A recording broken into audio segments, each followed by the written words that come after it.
Nama jabaa ilma sabaa beekaa hayyuu waan hundayyuu garaa laafaa nama hundaa otoon jenne xiqqaaf guddaa kan jiraatte saba keetiif malee yaanne jiruu keetiif rakkoo namaa otoo rakkattuu roobaaf aduu caaman jettu dhugaaf jiraattee har'a geette abukaatoo dhugaa taate gosaaf sanyii yoon filattee rakkataa hundaa bira dhaabbattee dubbattee fi dhugaarra aansitee hiyyeessa diinni miidhe gammachiiftee tola malee hamaan beektu nama sabaan addan baaftu yeroo kan kee hin qusattu halkan guyyaa kan hojjettu bakka laattu warra dharaaf murannoon kee dhugaa bira si galaafatte jarri shiraa warri arguun feene dhugaa jarri baran Oromoo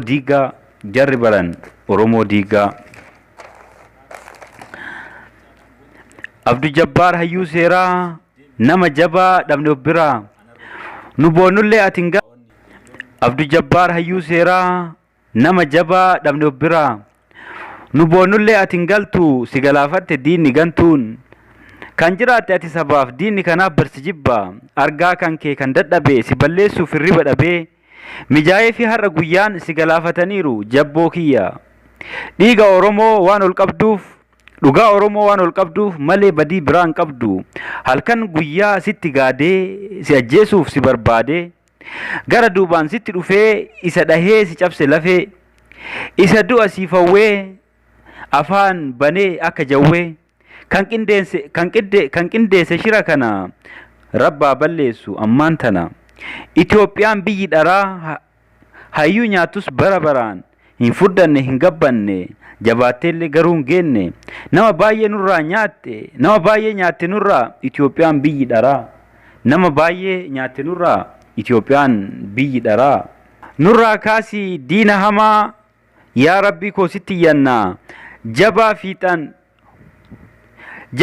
homaa nafne jarri jaamaan waan hambifne nurraa kaasii diina kana bilisoomsii biyya teenna jeenata si qubsiisee akka lubbuu kee gabbisu rabbii guddaa siif kadhannaa akka zambii kee siif dhiisu Abduu Jabbaar hayyuu seeraa si dhabneerra kunoo of bira hidhaniiru hunda hayyoota kan biyya bulchu kunoo harroota